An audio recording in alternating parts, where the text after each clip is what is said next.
Olá, pessoal, bom dia. Bom dia, Júlia, Rafael, Saul, Stephanie, Tairine. Bom dia, mestre. Bom dia a todos os senhores.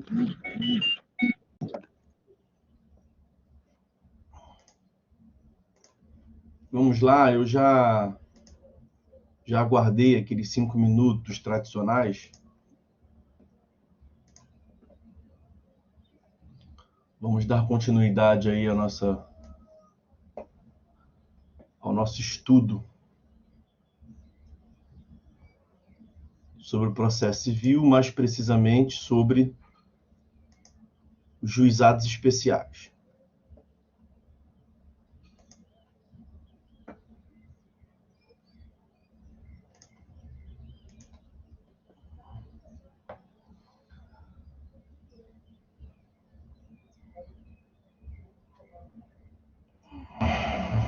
Bom, os senhores devem se lembrar que na aula passada nós falamos sobre os critérios determinadores da competência, né, nos juizados especiais como um todo.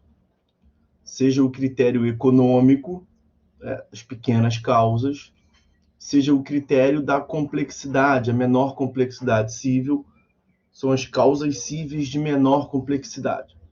Analisamos, portanto, o artigo 3º da Lei 9.099 de 95. Esse artigo 3º tem 4 incisos. O primeiro fala das causas de até 40 salários mínimos. O segundo faz menção às causas elencadas no artigo 275 do CPC de 73, causas cíveis de menor complexidade. O inciso 3º faz menção às ações de despejo para uso próprio. E o inciso 4º, as ações possessórias de bens imóveis que não ultrapassem ao limite do inciso 1º de 40 salários mínimos. Vimos que uma confusão do legislador entre esses critérios acaba por restringir na prática a competência constitucional do artigo 98, inciso 1º da Constituição Federal, as causas cíveis de menor complexidade, porque o legislador, no parágrafo 3º do artigo 3º e também no artigo 39, colocou ali uma restrição quanto ao valor, a renúncia ao que ultrapassar o limite de 40 salários mínimos. Não deveria ser assim, mas é assim que é, já falamos também sobre isso. Na aula passada também falamos que no Juizado Especial Federal e no Juizado Especial da Fazenda Pública, o único critério é o critério econômico.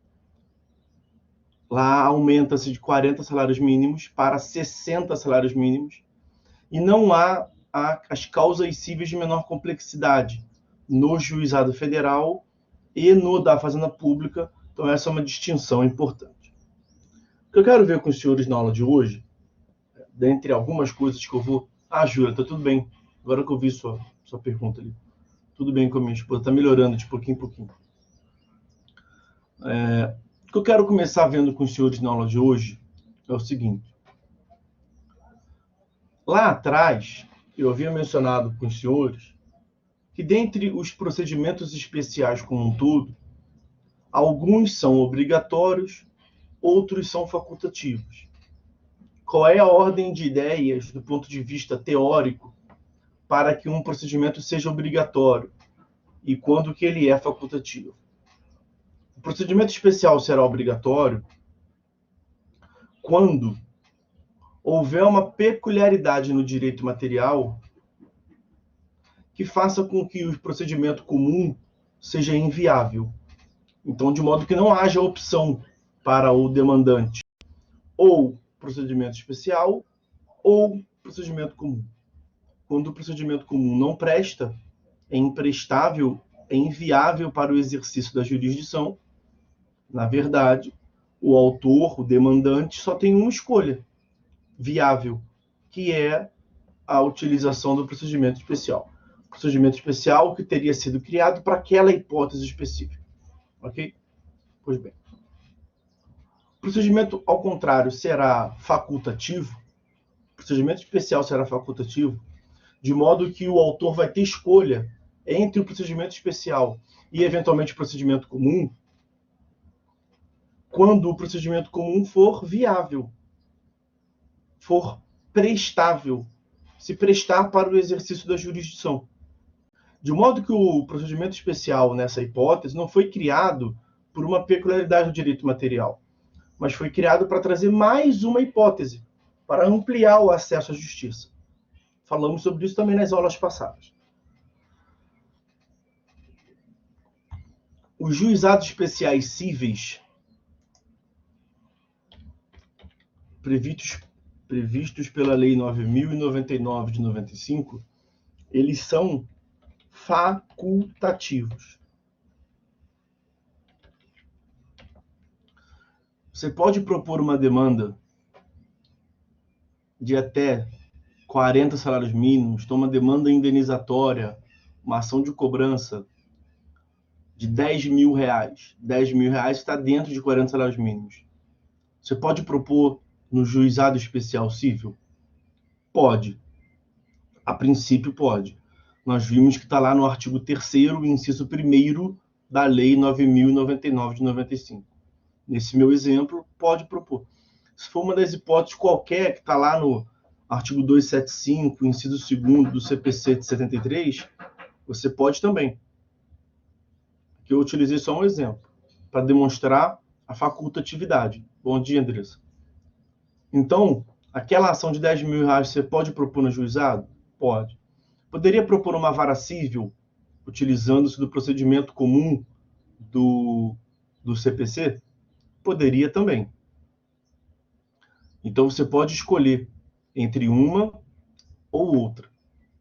As duas vias, os dois procedimentos são facultativos. Compete ao demandante escolher entre um ou outro. Ok?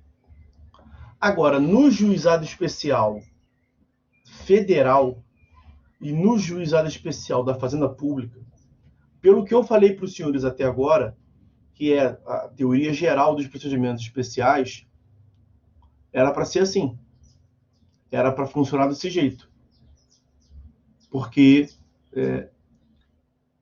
o procedimento comum não é imprestável. O procedimento comum do CPC é apto para receber as demandas de até 60 salários mínimos. Acontece que, na lei de regência de cada um desses juizados, artigo 3º, parágrafo 3º da Lei do GEF. Lei do GEF, Lei 10.259, prevê, no foro onde estiver instalada vara do juizado especial federal, a sua competência é absoluta.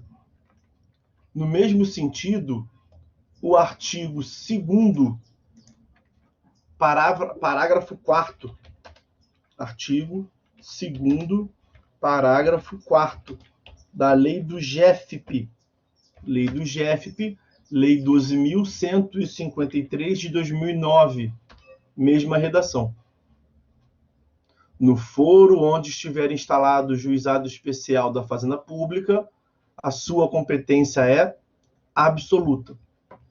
Então, no GEF e no GEFP, não há facultatividade, mas há uma obrigatoriedade. Porque a lei determinou. A lei prevê a competência absoluta desses juízos, dessas unidades judiciárias. Ok? Então, não é por uma questão teórica. Não é porque o procedimento comum é imprestável, como acontece na maioria dos casos. Nós temos aqui um caso excepcional. O juizado especial federal e o juizado especial da Fazenda Pública quando instaurados e no âmbito de sua competência, quando eu digo âmbito de sua competência, eu estou querendo dizer o quê? Causas de até 60 salários mínimos.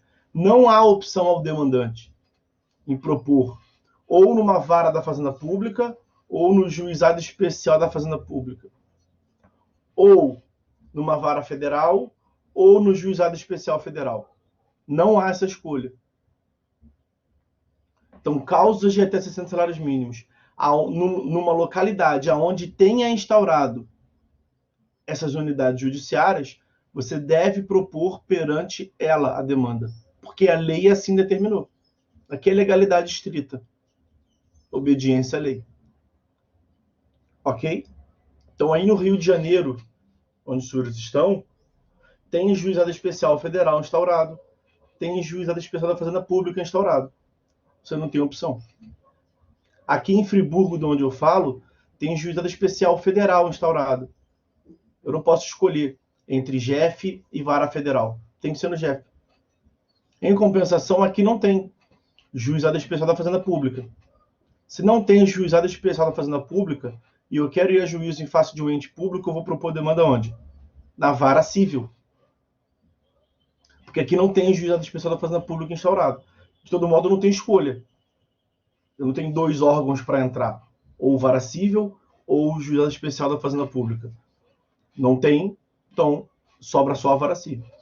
Quando vier a ser instaurado por aqui o juizado especial da Fazenda Pública, nós não vamos ter escolha em propor ou um ou outro. Vai ser no JEFP. Então, nas causas de até 60 salários mínimos, nas localidades onde tenha JEF e JEFP instaurado, por força da lei, artigo 3º da lei do JEF, artigo 2º, parágrafo 4º da lei do JEFP, você deve propor a demanda nessas unidades judiciárias, nesses juízos. No juizado especial federal, no juizado especial da Fazenda Pública. Não era para ser assim em tese. Mas por que é assim? Porque a lei determinou. Legalidade. Ok? Beleza? Lá atrás eu falei para vocês, a lei não diz quando que é obrigatório, quando não é, em regra. Aqui nesse caso ela disse. Tá? Ok?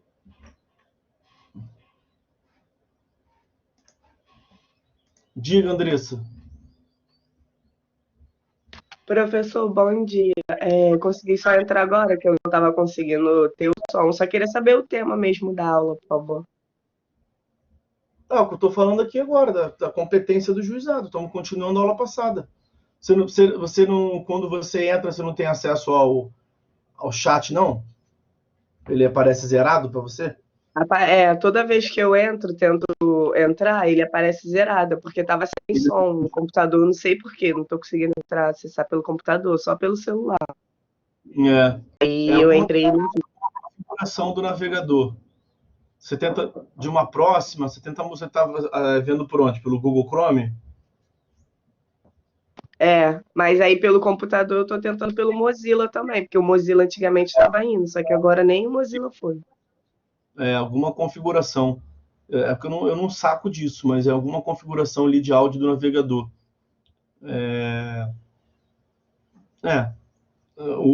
Pelo que eu tenho escutado da galera aí, o Chrome é o que mais dá esse problema.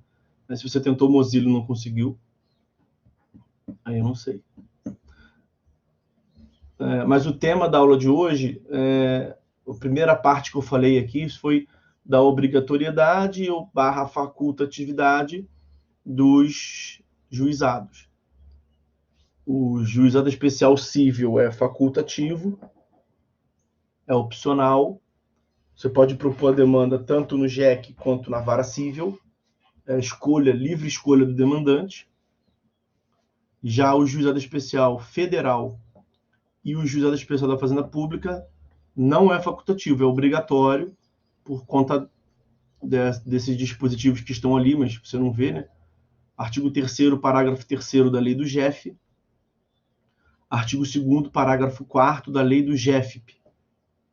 Lá são obrigatórios porque a lei assim determinou. Ok? Beleza? Posso seguir aqui? Ok, obrigada, professor. Pode seguir. Deu uma atualizada aí, foi isso que nós vimos, tá?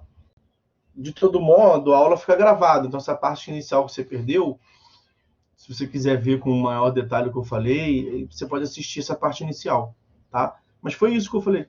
Resumidamente, foi isso. Beleza? Vou seguir aqui, então.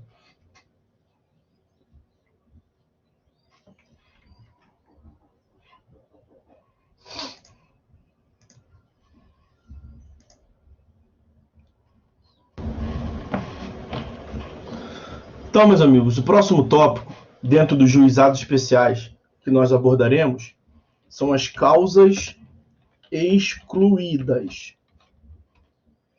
Causas excluídas do sistema dos juizados.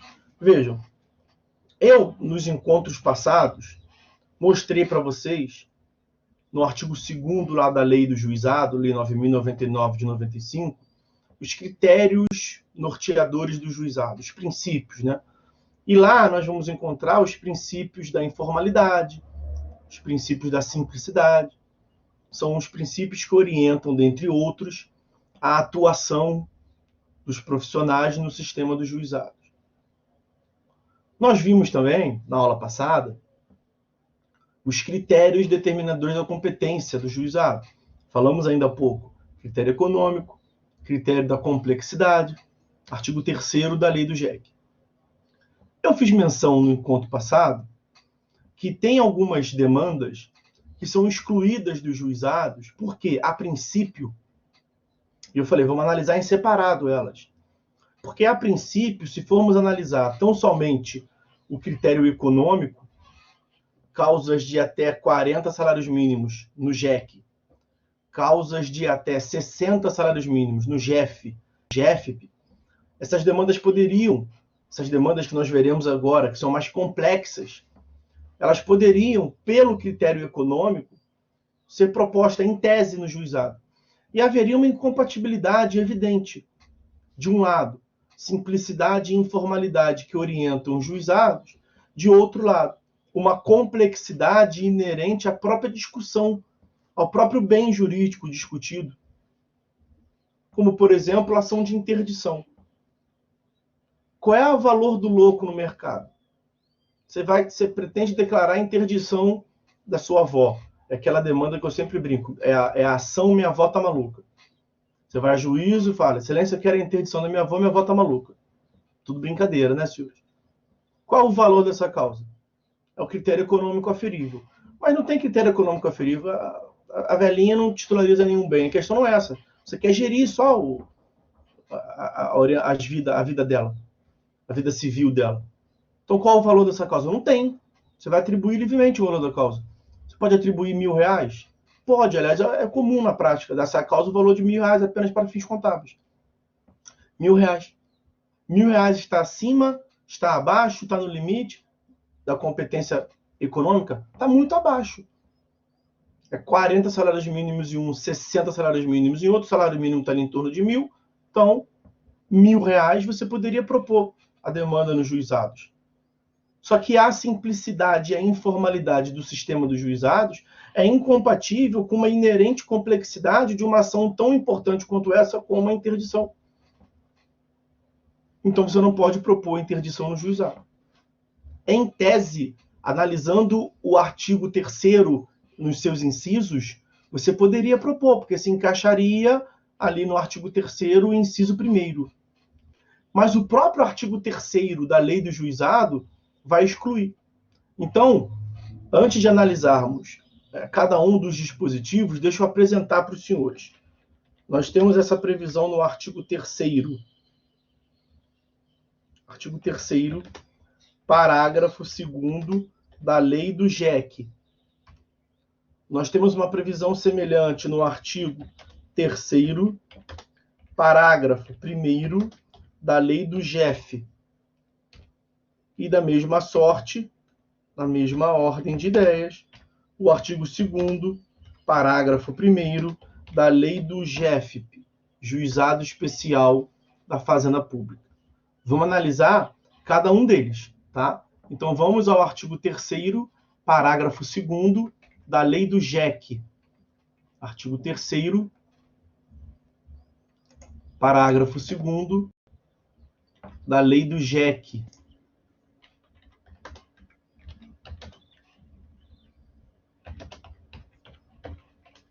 Uma vez mais eu digo, artigo 3º, parágrafo 2º da lei do JEC, que agora está aparecendo para os senhores na tela. Ficam excluídas da competência do juizado especial as causas. Pronto, não tem nem o que falar sobre isso. Estão excluídas as seguintes causas da competência do juizado.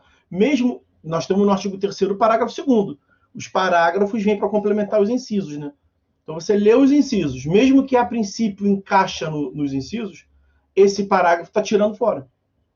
Justamente por essa incompatibilidade entre a simplicidade e a informalidade inerente aos juizados e a complexidade, não só uma complexidade procedimental, mas também uma complexidade quanto à relevância do bem jurídico discutido, do objeto da demanda. E aí ele vai apresentar ali, ó, causas de natureza alimentar. Você pode cobrar alimentos no juizado? Ah, mas o alimento é de R$1.000. Eu estou cobrando 5 meses, dá R$5.000. Eu quero propor no juizado. Não pode. Está excluído causa de natureza alimentar. Alimentar, falimentar. Veja, como é que você vai propor uma falência no juizado? Os senhores não viram ainda a falência, mas o procedimento da falência é complexo. Como é que você vai propor? Me perdoem. Como é que você vai propor demanda falimentar no juizado? Há uma incompatibilidade evidente. Demandas fiscais e de interesse da Fazenda Pública. E também as relativas a acidente de trabalho, a resíduo e ao estado e capacidade das pessoas. São de interdição. Para declarar a incapacidade de alguém. Ainda que de cunho patrimonial. Então, o que os senhores têm que saber é que essas causas, alimentar, falimentar, fiscal barra interesse da Fazenda, e as relativas a acidente de trabalho, estado e capacidade de pessoas, não podem ser propostas no juizado especial civil. Ainda que, do ponto de vista do critério econômico, você pudesse propor a demanda ali, a lei excluiu, o legislador excluiu, e me parece ter excluído muito bem, porque são causas incompatíveis. Complexidade inerente a essas causas com a simplicidade e informalidade do juizado. Mesma ordem de ideias, a mesma lógica, no artigo 3º, parágrafo 1º da lei do JEF. Artigo 3º, parágrafo 1º da lei do JEF, a lei 10.259 de 2001. Olha aí. Não se incluem na competência do juizado especial, esse é o juizado especial federal. Deixa eu abrir aqui o texto da Constituição que ele faz menção aí. Ó, as causas referidas no artigo 109, inciso 2º, 3º e 11 da Constituição Federal. Então, deixa eu ir lá. Artigo 109, artigo 2º, 3º e 11. Espera que eu vou botar no chat aí para vocês. Vou ter que dar uma ajustada aqui. Artigo 109 da Constituição Federal. Ó, apareceu no chat para vocês aí embaixo. Aos juízes federais compete processar e julgar as causas entre Estado estrangeiro ou organismo internacional e município ou pessoa domiciliada ou residente no Brasil. Porque se for Estado estrangeiro ou organismo internacional, em face de Estado brasileiro ou União Federal, a competência é do STJ/STF. Tá? Então, começa no juizado especial, começa na vara federal, aqui na primeira instância da vara federal, se for Estado estrangeiro ou organismo internacional, em face de município ou pessoa natural ou jurídica domiciliada no Brasil. Só que aí, o que o artigo 3º, parágrafo 1º da lei do GF está dizendo? Se for uma demanda dessa proposta, você não pode propor no juizado especial federal. Tem que ser na vara federal mesmo. Ainda que seja até 60 salários mínimos. Porque é uma complexidade inerente. Como é que você vai fazer o consulado dos Estados Unidos demandar perante o juizado especial? Não, venha. Você recebe uma demanda em face do Rio de Janeiro, município do Rio de Janeiro. Quem propôs foi a ONU. Aí você fala para a ONU assim, eu vou te mandar um juizado onde tem uma simplicidade e informalidade. Não pega nem bem. Não tem nada a ver. Então, artigo 109, inciso 3º da Constituição Federal, está lá embaixo. As causas fundadas em tratado ou contrato da União com Estado estrangeiro ou organismo internacional, mesma lógica. E o inciso, só que ali envolve a União. Foi tratado ou contrato que a União celebrou com Estado estrangeiro ou organismo internacional. Não danos, né? Questão contratual. E inciso 11, a disputa sobre direitos indígenas. Você não pode discutir direitos indígenas no juizado especial federal. Vamos voltar lá em cima, o inciso 1º do parágrafo 1º do artigo 3º da lei do GF. As causas referidas no artigo 109, inciso 2º, 3º e 11 da Constituição Federal, acabamos de ver. As ações de mandado de segurança, ação de desapropriação, ação de divisão e demarcação, ação popular, as execuções fiscais e as ações de improbidade administrativa, bem como as demandas sobre direitos ou interesses difusos, coletivos ou individuais homogêneos. Cada uma dessas ações do inciso 1º, tirando lá do 109 da Constituição Federal que ele fez menção, tem uma lei própria de regência. Então nós vamos ver que tem uma lei do mandato de segurança, tem uma lei de desapropriação, uma lei de demarcação e divisão de terras, no juizado, no Código de Processo Civil que tem. Então você não pode propor no juizado especial federal, porque já tem um procedimento específico. Ok? São causas excluídas. Inciso 2º do parágrafo 1º do artigo 3º da lei do GF. Não pode propor no juizado especial federal, estão excluídas as causas sobre bens imóveis da União, as autarquias e fundações públicas federais. O domínio imobiliário da União não é algo que possa ser tratado com uma simplicidade ou informalidade. Não pode também demandar no GF a ação para anulação ou cancelamento de ato administrativo federal, alvo de natureza previdenciária ou de lançamento fiscal. Então, aqui você pode propor uma ação para anulação ou para cancelamento de atos previdenciários, em face do INSS. Tá? Mas tirando atos de natureza previdenciária ou lançamento fiscal, você não pode propor demanda para anulação ou cancelamento desses atos administrativos no juizado. Inciso 4º. Não pode propor no juizado especial federal a ação que tenha como objeto a impugnação de pena de demissão imposta a servidor público, civil ou sanções disciplinares aplicadas a militares. Essa questão de punição de servidor lato sensu não pode ser tratado com uma simplicidade ou informalidade inerente aos juizados. Vai ter que propor na vara federal correspondente. E aí, por fim, agora na lei do GEFP, nós temos o artigo 2º, parágrafo 1º, que vai, em larga medida, reproduzir esse dispositivo que acabamos de ver da lei do GEF. Então, artigo 2º, parágrafo 1º da lei do GEFP, Juizado Especial da Fazenda Pública. Não se incluem na competência do Juizado Especial da Fazenda Pública as ações de mandato de segurança, desapropriação, divisão e demarcação de terras, ação popular, improbidade administrativa, execução fiscal ou demanda sobre direitos e interesses difusos e coletivos.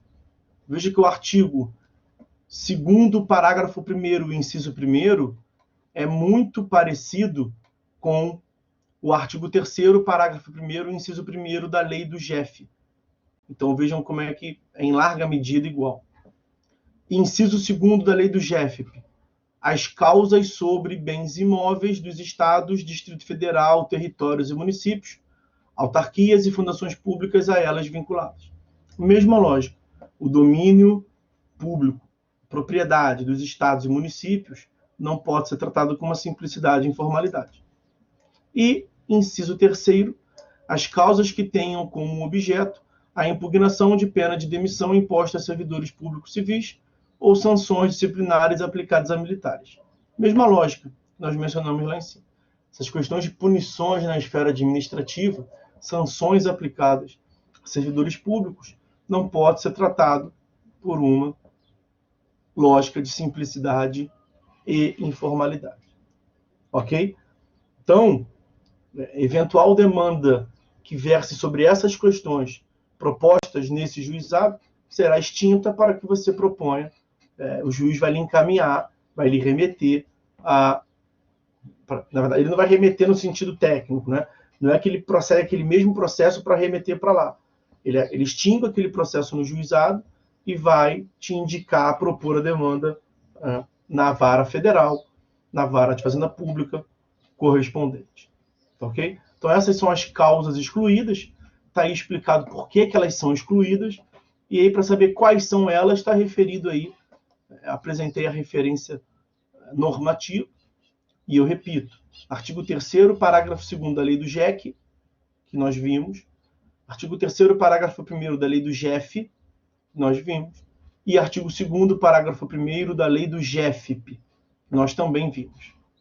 A redação desses últimos dois dispositivos, artigo 3º, parágrafo 1º da lei do GEF, artigo 2º, parágrafo 1º da lei do GEFIP, são muito parecidos. A do GEF é um pouco maior. E a do GEFIP repete parcela da do GEF. Tá? Então, sobre as causas excluídas, era isso que eu queria ter visto com os senhores. Deixa eu molhar o bico aqui.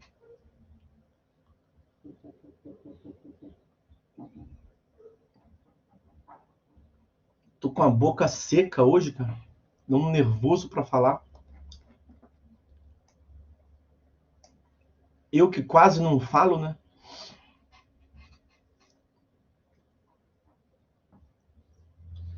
Andressa, é obrigatório extinguir? O juiz não pode declinar ou remeter, né? Ajustar a competência? Não pode, porque é incompatível o critério do juizado. Veja, quando você propõe uma demanda no juizado, seja ele qual for, você está ali atuando pela simplicidade e informalidade. Você pode propor uma petição inicial oral, por exemplo. Né? Nós falamos sobre isso na oralidade. Ao passo que o sistema tradicional ele é mais formal. Ele tem exigências da petição inicial, como nós vimos no período passado. Então, o legislador optou não permitir a remessa, o declínio de competência de um sistema para outro. Então, o sistema dos juizados, a demanda proposta no sistema dos juizados, ela termina no juizado, você propõe uma outra na vara civil, na vara federal, na vara de fazenda pública. Tá?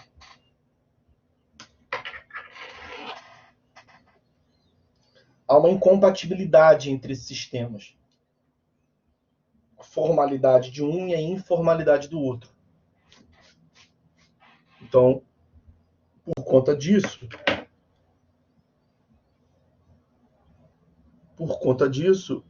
o declínio de competência, a remessa ao juízo competente, ela é inviável. Tá?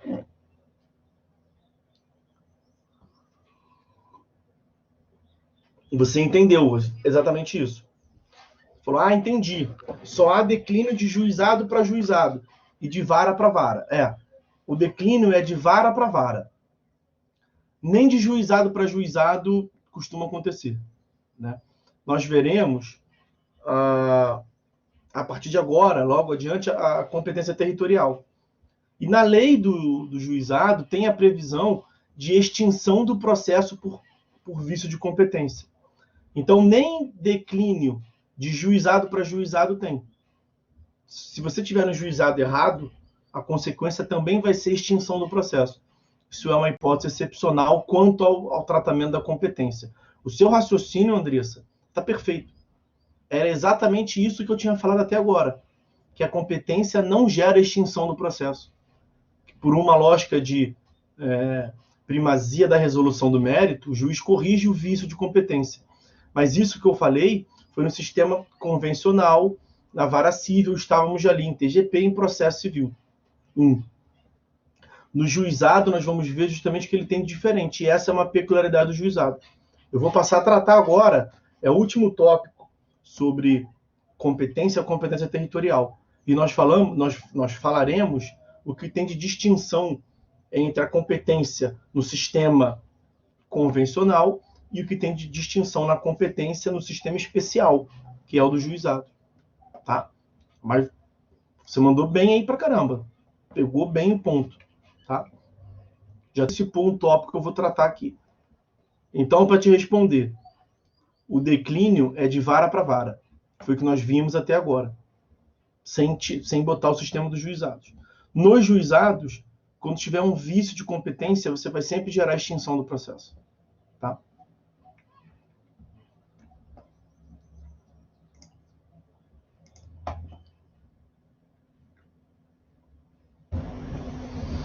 Então, meus amigos, como eu conversei ainda agora com a colega, nós vamos passar agora para o último tópico a respeito da competência dos juizados. Né? E vamos tratar da competência territorial. Os senhores devem se lembrar que quando a gente estudou competência no CPC, na Teoria Geral do Processo, que tem o CPC como diploma base, claro, o CPC é interpretado de acordo com a Constituição Federal, nós vimos lá, a partir do artigo 42, as regras sobre competência, os critérios que orientam a competência, quais são os critérios que orientam a competência no processo civil como um todo. Matéria, pessoa, função, valor da causa e território. Matéria, pessoa, função, valor da causa e território. Aqui no sistema dos juizados especiais, nós vamos ter algumas regras especiais, que não é de espantar a ninguém. No juizado especial da Fazenda Pública e no juizado especial federal, essa discussão costuma não ocorrer porque não tem tantos deles instaurados. Né? Quando se instaura o juizado especial federal, instaura uma unidade judiciária. Só tem um juizado especial federal em Friburgo, um aí no Rio de Janeiro. Né? Então você demanda ali naquele juizado especial federal. No juizado especial da Fazenda, no juizado especial civil, a lógica é diferente, tem vários deles instaurados. Você vai propor no juizado, ok. Mas em qual juizado você vai propor? Vou propor no juizado de Madureira, vou propor no juizado do Meier, vou propor no juizado do Fórum Central. Essa é uma análise territorial. Sobre a competência territorial lá do CPC, eu lembro os senhores o que prevê o artigo 46, 47 e seguintes. A regra é o foro de domicílio do réu. Nas demandas reais imobiliárias, a regra é o foro de situação da coisa. Então, tirando as ações reais imobiliárias, quando a competência é o foro de situação da coisa, o foro de competência será do domicílio do réu. Isso lá no CPC, regra geral. No juizado especial, a disciplina dessa temática da competência territorial se encontra no artigo 4º da lei do JEC. Deixa eu consertar aqui. Artigo 4º da lei do JEC. Lei 9.099 de 95. É competente para as causas previstas nesta lei o juizado do foro. Foro, meus amigos, nos remete à competência territorial. Né? Nós já destacamos em outras passagens que foro não se confunde com fórum. Né? Foro é uma questão de competência territorial associada à circunscrição territorial, comarca. Fórum, por sua vez, fórum é o edifício que você está propondo. Né? Então, o juizado do foro, inciso 1º, foro do domicílio do réu, ou, a lei deixa claro, a critério do autor, o foro do local onde aquele, o réu, exerça atividade profissional ou econômica, ou mantenha estabelecimento, filial, agência, sucursal ou escritório. Onde o réu foi encontrado. É o domicílio, é onde o réu mora, domicílio, ou aonde ele exerce atividade profissional, lato sensu. O local onde ele exerce atividade profissional, atividade econômica, mantém estabelecimento, filial, agência. Quem mantém estabelecimento, filial, agência, sucursal ou escritório é pessoa jurídica. Quem exerce atividade profissional é pessoa natural, pessoa física. Então, são denominações distintas para referir a mesma hipótese, onde o demandado é encontrado trabalhando. Lato sensu. Tá? Então, veja que a regra aqui do inciso 1º, ela amplia a regra geral do CPC. Amplia. Lá é o domicílio do réu. Aqui continua sendo domicílio do réu, mas não para por aí. Domicílio do réu ou a critério do autor. Então, o autor escolhe livremente aonde o réu exerce, onde o réu trabalha. Onde o réu mora, onde o réu trabalha. E esse inciso 1º, nós vamos ver que tem outros incisos, tem outros 2 incisos, mas eu quero já adiantar aqui o que consta do parágrafo único desse mesmo artigo 4º. Em qualquer hipótese, nós não vimos ainda o inciso 2º e 3º. Mas, quando a gente for analisar o inciso 2º, você sabe que aquele inciso 2º está ao lado do inciso 1º. O autor pode optar. Em qualquer hipótese, poderá a ação ser proposta no foro previsto no inciso 1º desse artigo. Então, se você tiver no inciso 2º, se você tiver no inciso 3º, você tem a opção ou o inciso 2º mais o que está no inciso 1º, inciso 3º mais o que está no inciso 1º, e o autor escolhe livremente. Ok? Então, o inciso 1º é a regra geral do CPC ampliada. É onde o réu tem domicílio e também é onde o réu exerce seu trabalho, lato sensu. Ok? E veja que ele não especificou o tipo de ação, né? Qualquer demanda. Inciso 2º do artigo 4º. É competente para as causas previstas na lei o juizado do foro do lugar onde a obrigação deva ser satisfeita. Então, é uma demanda que trata sobre a satisfação, o cumprimento, o implemento de uma obrigação. Aonde que é essa obrigação? Uma obrigação de fazer, você imagina. A obrigação de fazer o quê? É a obrigação de, sei lá, de pintar uma casa, pintar um muro. Inciso 2º. Você pode propor a demanda no foro onde deve ser pintado, onde deve ser cumprida a obrigação. E você também pode propor no domicílio do réu. Imagina que o réu tem um domicílio em outra localidade. Você pode optar em propor a demanda no foro de domicílio do réu, ou onde ele trabalha. Então, você imagina que o escritório, onde você contratou o réu, sei lá, seja em Sulacap, e o muro é para ser pintado no Meier. Pode escolher tanto um quanto o outro. Tá? Inciso 2º prevê que é competente a localidade do lugar onde a obrigação deve ser satisfeita. Mas não se esqueça do parágrafo único. O parágrafo único que diz que no inciso 2º e no inciso 3º você acrescenta a hipótese do inciso 1º. Em qualquer caso pode ser proposta no domicílio do réu onde o réu trabalha. Então, é competente o foro do lugar onde a obrigação deve ser satisfeita, também o foro de domicílio do réu ou onde o réu trabalhe. É uma escolha do autor. Ok? E, por fim, inciso 3º, é competente o foro do domicílio do autor, que mudou, não é do réu, é do autor, ou no local do fato ou do ato, nas ações para reparação de dano de qualquer natureza. Então, as ações indenizatórias, seja dano material, dano moral, a ação reparatória para te reparar um prejuízo, o prejuízo originou de algum ato ou algum fato. Pode ser no local onde o ato ou fato ocorreu, um acidente de trânsito, por exemplo. Você imagina um acidente de trânsito ocorrido na Penha, e o autor mora no Meier, e o réu mora em Jacarepaguá. Aonde pode ser proposta a demanda? Inciso 3º, domicílio do autor. Eu falei Meier? Pode ser no Meier. Inciso 3º, aonde ocorreu o ato ou fato que gerou o dano. Eu falei Penha? Pode ser na Penha. Mas você sempre vai incluir o inciso 1º. Lembra do parágrafo único. Então, no inciso 3º, você também inclui a hipótese do inciso 1º. O que o inciso 1º diz? Domicílio do réu. Eu falei que o réu tem domicílio em Jacarepaguá, a demanda também pode ser proposta em Jacarepaguá.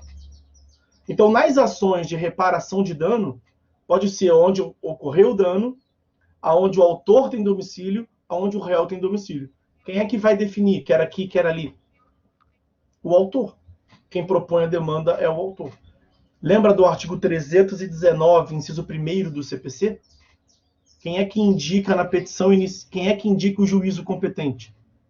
Aonde esse 319 trata do quê? Dos requisitos da petição inicial. Então, quem direciona qual é o juízo competente é o autor, é o demandante. E ele faz isso aonde? Na petição inicial.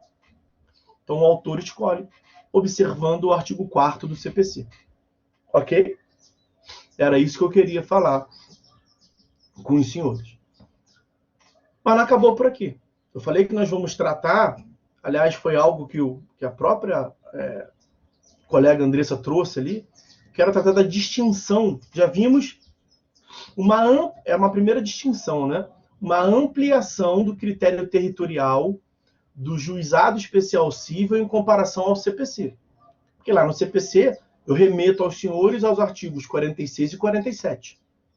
46 é a regra geral, domicílio do réu. 47 é uma regra especial lá no CPC. É a foro de situação da coisa para as demandas que versem sobre direitos reais imobiliários. Ok? Mas lá no CPC, o critério territorial, ele é um critério relativo, né? Que admite a prorrogação da competência. Os senhores lembram disso? É um critério fixado no interesse das partes.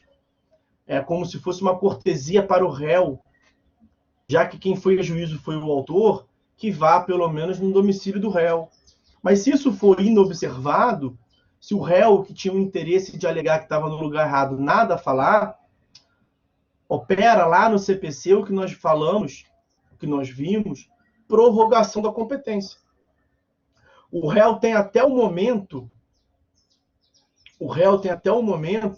da contestação, lá nos artigos 64 e 65, para alegar o vício da incompetência. Superado o momento da contestação, ocorre esse fenômeno da prorrogação da competência. Ok? E no juizado, como é que isso funciona? Nós vimos também no CPC, que é uma outra distinção, que o juiz não pode conhecer de ofício. Porque essa não é uma questão de ordem pública no CPC. Isso é uma questão de interesse privado da parte do réu. Ele que alega. Eu sempre dou o meu exemplo. Domicílio, Nova Friburgo. A ação deve ser proposta em Nova Friburgo. Mas eu passo a semana inteira, agora nesse período de exceção, não. Mas eu passo a semana inteira no Rio. Se o autor for a juiz em fase do professor Arthur no Rio, para mim é até melhor. Se vem em Friburgo, na verdade é pior para mim. O cara errou, o cara foi no Rio. Porque não tem a opção no CPC, como nós vimos aqui, onde exerce a profissão. Então deveria ser em Friburgo, em tese. Ele me vê sempre no Rio, ele propôs no Rio. Ele não sabe que eu tenho domicílio aqui. Ele pôs a demanda em face do professor Arthur no Rio. Mas para mim tá bom. Eu até tenho interesse que seja no Rio. E eu, que sou beneficiado, o réu, não aleguei nada. O que acontece no CPC? A prorrogação da competência. Já vou te dar a palavra, Paulo.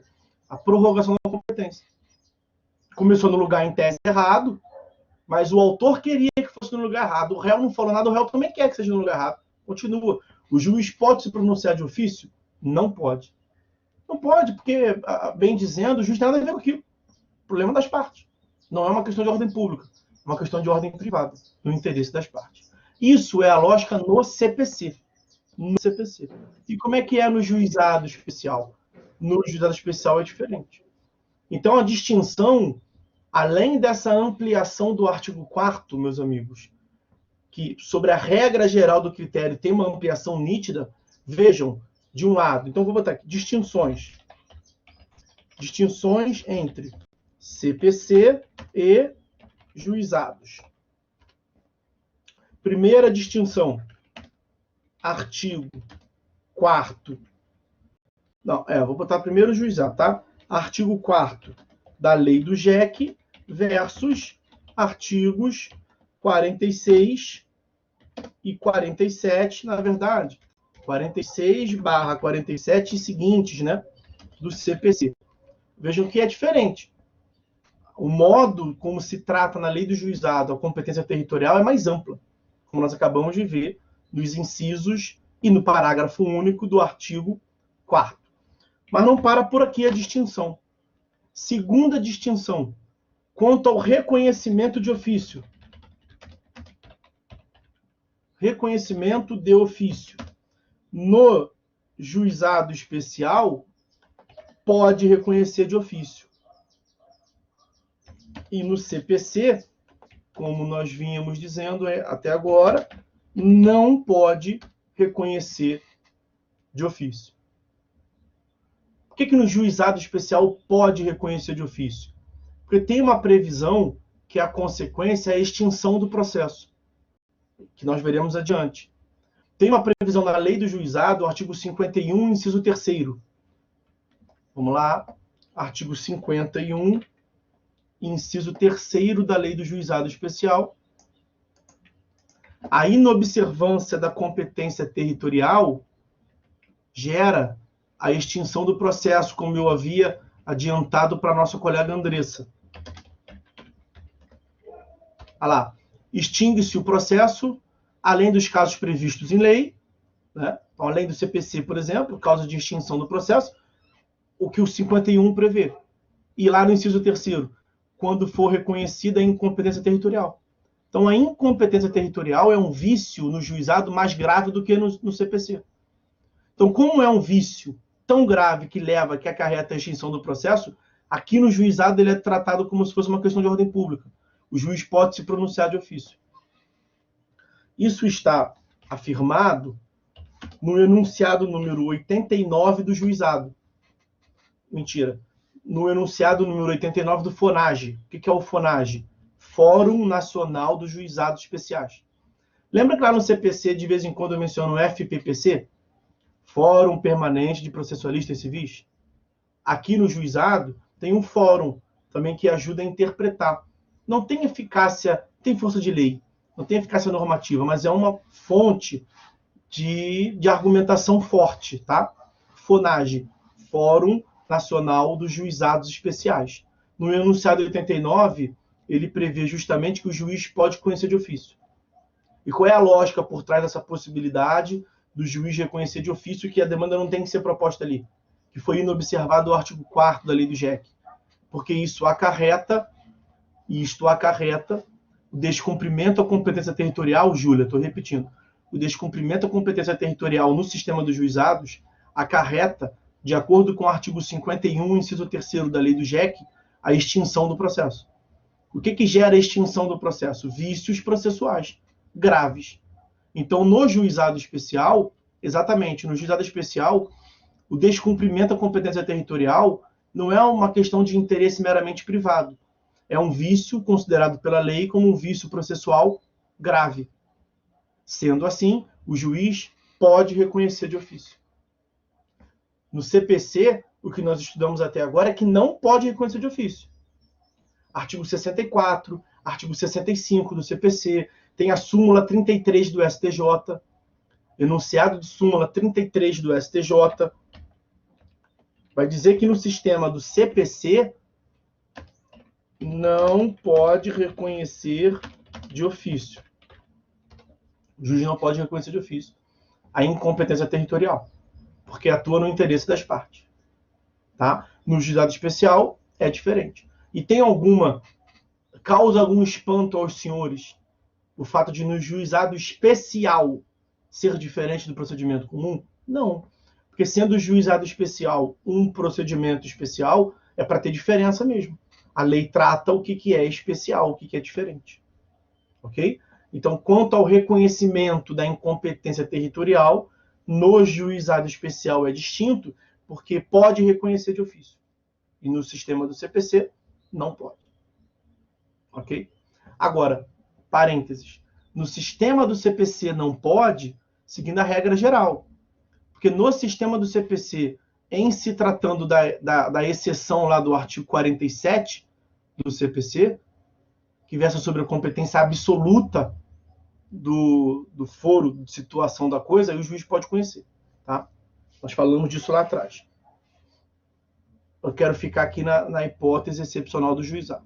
E a terceira e última exceção do sistema do juizado, nós até já vimos. Qual é a consequência da incompetência? Qual é a consequência do reconhecimento pelo juiz da incompetência? Então, a Júlia falou, no juizado, né? Muito bem. No juizado especial civil, acabamos de ver. Artigo 51, inciso 3º da lei do GEC é igual à extinção. A extinção do processo. E no CPC? No CPC, artigo 64, parágrafo 3º do CPC, naturalmente, nós temos a remessa dos autos ao juízo competente. Que foi que a Andressa nos trouxe ali atrás. Mas a pessoa não remete para o juízo competente, não? Não declina a competência, não? Porque ela tinha em mente, muito bem lembrado, que nós tínhamos visto até agora. Eu falei para vocês lá, olha, a incompetência não gera extinção. No sistema do CPC, nos juizados é diferente. Está aqui o momento para ver. Então, o juiz percebeu uma incompetência territorial. Não era para ser proposta aqui em Friburgo, era para ser proposta no Rio de Janeiro. O cara moveu a ação em face do professor Arthur em Nova Friburgo. E tem lá ele juntou o comprovante de domicílio do demandado como sendo Rio de Janeiro. E não é uma ação de reparação de danos, no inciso 3º, onde ele poderia escolher o domicílio dele. Então ele errou o domicílio. Quer dizer, ele errou a competência territorial. Primeira opção, o juiz pode conhecer de ofício desse erro no juizado? Pode. Por que ele pode? Porque a consequência do erro é a extinção do processo. Então, se a lei trata como sendo um vício grave, é tão grave que gera extinção do processo, e sendo grave, o juiz pode conhecer de ofício. No sistema do CPC, é ao contrário. Como no sistema do CPC é para facilitar apenas a parte, não gera extinção do processo como regra, mas a remessa ao juízo competente, artigo 64, parágrafo 3º, no CPC, nos outros procedimentos, o juiz não pode conhecer de ofício. Súmula 33 STJ. Ok, meus amigos? Viram como é que, quanto à competência territorial, nós temos relevantes distinções em comparação ao procedimento comum do CPC? Aquelas distinções que nós pontuamos ali em cima. Falamos cada uma delas no chat. E tem artigo 4º da lei do GEC, em comparação aos artigos 46, 47 e seguintes do CPC. E tem 2, a possibilidade do juiz reconhecer de ofício no juizado, no CPC não pode. E item 3, a consequência. O reconhecimento da incompetência territorial no juizado é a extinção do processo, ao passo que no CPC é a remessa dos autos ao juízo competente. Ok?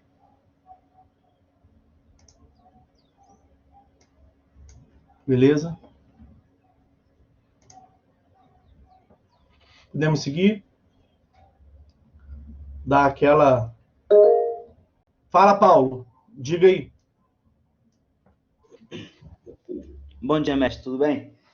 Bom dia, meu pai. Mestre, quando a gente fala em domicílio no juizado especial, nos juizados especiais, quando a gente fala de domicílio, a gente sabe que a comprovação é através, logicamente, do comprovante de residência da pessoa. Só que, assim, eu percebo que diferentes juizados, um exemplo, São João do Meriti, Belfor Roxo, Nova Iguaçu,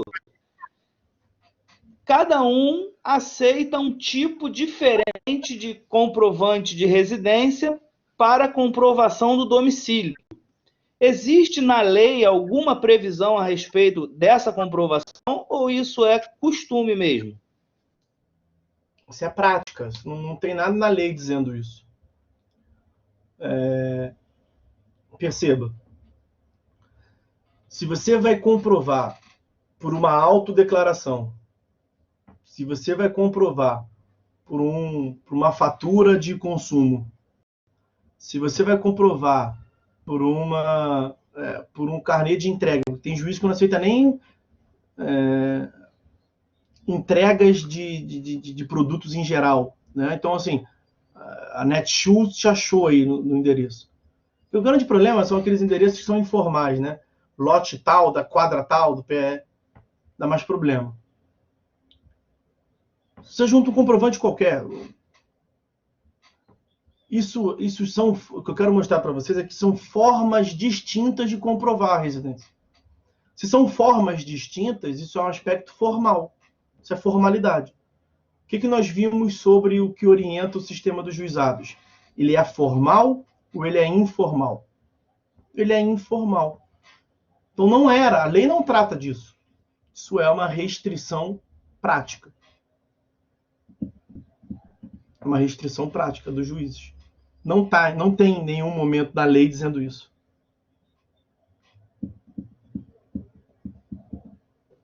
Alô, mestre, obrigado aí, tranquilo. O que eles se utilizam como fundamento desse raciocínio é porque a lei trata como sendo um vício grave, se você propor no domicílio errado. Então tem até esse argumento teórico, vamos assim dizer. Olha, como a lei tratou como sendo um vício grave que gera extinção, o juiz tem que dar uma atenção maior a isso. Ok, é um raciocínio que faz sentido. Só que tem alguns casos que é uma forçação de barra muito grande, né, cara? E aí a solução é recorrer. O que dá para fazer dentro do sistema jurídico é recorrer. Mas eu não te dou muita esperança, não, que o tribunal vai... que a turma recursal vai mudar. Eu não te dou essa esperança muito grande. Uma outra solução é, pela via democrática, alterar a lei. Para que a lei passe a prever. Não uma lei prevendo restrição, né? A lei poderia prever que a comprovação do domicílio pode dar por qualquer meio. Pronto, aí a lei ampliou e evita esse problema, né? Mas te respondendo, não há uma restrição legal, uma restrição prática. A visão que eu tenho é que os juízes vão procurando ali pelo em ovo para não julgar, né? Para não julgar. Dá menos trabalho para ele. Uma questão prática. É mais fácil extinguir o processo e as partes que se virem. É mais fácil criar pelo em ovo, falar assim, não, mas esse...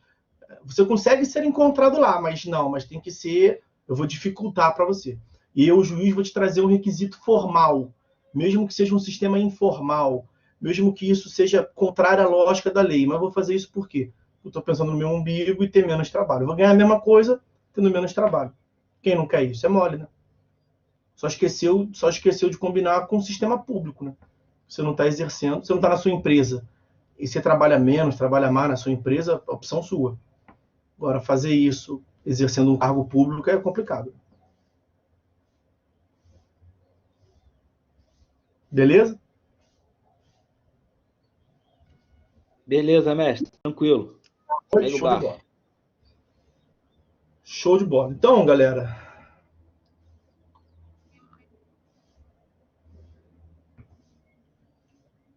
nós vamos começar agora. Agora eu vou devagarinho. Se é que eu vou conseguir, né? Eu sempre falo que eu vou devagarinho, mas... Vou tentar.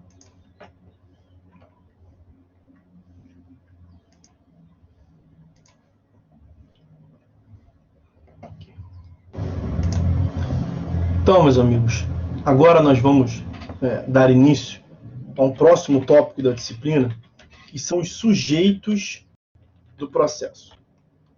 Os sujeitos do processo. Acabamos de tratar de um grande tópico, que é o da competência dos juizados, competência econômica, competência quanto à matéria, competência territorial, causas excluídas. Acabamos de encerrar essa parte e vamos agora começar o estudo dos sujeitos processuais. Acredito que nós não vamos terminar nessa segunda parte da aula de hoje, segunda metade da aula de hoje. Mas nós vamos ver aqui uma boa parte dos sujeitos.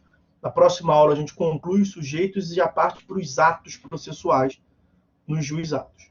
Já encaminhando para o final dos juizados, que nós temos também bastante coisa para ver. Temos ali mais uma ou duas aulas para mandato de segurança e temos mais todos os do CPC. Né? Certamente o procedimento que nós vamos tomar mais tempo é esse dos juizados. Estamos separando bem mastigadinho cada um dos tópicos. Tá? Então agora nós vamos tratar dos sujeitos do processo. Eu lembro aos senhores que o artigo 24 da Constituição Federal, 2410, ele trata da previsão dos juizados de pequenas causas. Né? Nós já falamos sobre isso, sobre o histórico, que já existiam juizados de pequenas causas, já tinha uma lei tratando disso. E o artigo 98, inciso 1º da Constituição Federal, espera aí que eu tenho que fazer um ajuste aqui, artigo 98 da Constituição Federal, prevê que a União, nos estados, a União, no Distrito Federal e nos territórios, e os estados criarão o quê? Juizados especiais. O que me interessa, nós já analisamos esse dispositivo, né? O que me interessa é essa parte aqui, os juizados especiais providos por juízes togados ou togados e leigos. Então, quanto aos sujeitos do processo, o que me interessa é isso aqui. Ó. Os juizados especiais podem ser providos só por juízes togados ou juízes togados e também os juízes leigos. Quem é o juiz togado? Então, o primeiro sujeito que nós veremos é o juiz togado. Quem é o juiz togado? É o juiz que usa toga. É o juiz que foi aprovado no concurso público de provas e títulos. Ele é o responsável pelo exercício da jurisdição. É ele quem é o responsável pela condução do processo. É ele quem é o responsável pela conclusão do processo, pelo exercício da jurisdição. Tanto que todo juizado tem que ter um juiz togado. Ó, providos por juízes togados só. Então, se só tem juiz togado, só tem juiz togado. Ou juízes togados e juízes leigos. Então, veja que nas duas opções aparece o juiz togado. Claro, porque ele é o responsável pela serventia. Ele é o responsável pelo juízo, pela unidade judiciária. Ele é o juiz. Quando a gente fala juiz, só é o juiz togado. Juiz aprovado em um concurso público de provas e títulos, que é um agente permanente do Estado, as garantias da Constituição Federal sobre vitaliciedade, inamovibilidade, redutibilidade. É o juiz togado. Na lei dos juizados especiais, faz-se menção aos juízes togados no artigo 5º e no artigo 6º da lei do JEC. Então, vamos lá. Artigo 5º da lei do JEC prevê que o juiz dirigirá o processo com liberdade para determinar as provas a serem produzidas, liberdade para apreciá-las e para dar especial valor às regras de experiência comum ou técnica. Senhores, o que nós combinamos até agora? Que no procedimento especial, como juizado especial, a lei trata daquilo que tem de especial, não é? Aquilo que tem de diferente. Qual é a diferença disso aí para o que está no CPC? Para o sistema do CPC? Nenhuma. No CPC também é assim. No CPC, o juiz também analisa com liberdade as provas. Deixa eu ver se eu acho aqui. Ó, artigo 370, artigo 371 do CPC. Trata dessa liberdade. O juiz é livre para valorar Tanto que o que predomina entre nós é o sistema do livre convencimento motivado. O juiz tem que motivar a sua decisão. O juizado ele também tem que motivar, tem que fundamentar. A fundamentação é um princípio constitucional. Artigo 93, inciso 9 da Constituição Federal. Todas as decisões do Poder Judiciário devem ser motivadas, seja no juizado, seja na vara civil. Então, o juiz é livre para valorar as provas. Ele é livre para determinar quais que vão ser produzidas. O que eu estou querendo dizer para os senhores é o seguinte: esse artigo 5º da lei do JEC não traz nada de novo. Nada de novo. Ele só repete o que já é regra no sistema processual. O juiz dirigirá o processo com liberdade. Tem uma liberdade para determinar as provas, como no C também tem. Tem uma liberdade para valorar, apreciar e valorar as provas, como no CPC também tem. E tem uma liberdade... esses 370 e 371 são do CPC, tá, Stephanie? Isso aí mesmo, são do CPC. Estou dizendo para vocês que esse artigo 5º da lei do JEC não tem lá tem nada de especial em relação ao CPC. Tá?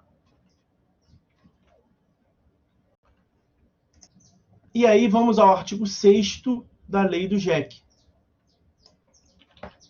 Vamos ao artigo 6º, por nada, Stephanie. Artigo 6º da lei do JEC. O juiz adotará, em cada caso, a decisão que reputar mais justa e equânime, atendendo aos fins sociais da lei e às exigências do bem comum. Bom, que a decisão do juiz deve ser justa, que ela deve adotar, que a interpretação deve se dar de acordo com os fins sociais, já está na LINDB, né? Na Lei de Introdução à Norma do Direito Brasileiro. Toda interpretação deve buscar a promoção dos fins sociais, exigência do bem comum. Então não tem novidade aqui também.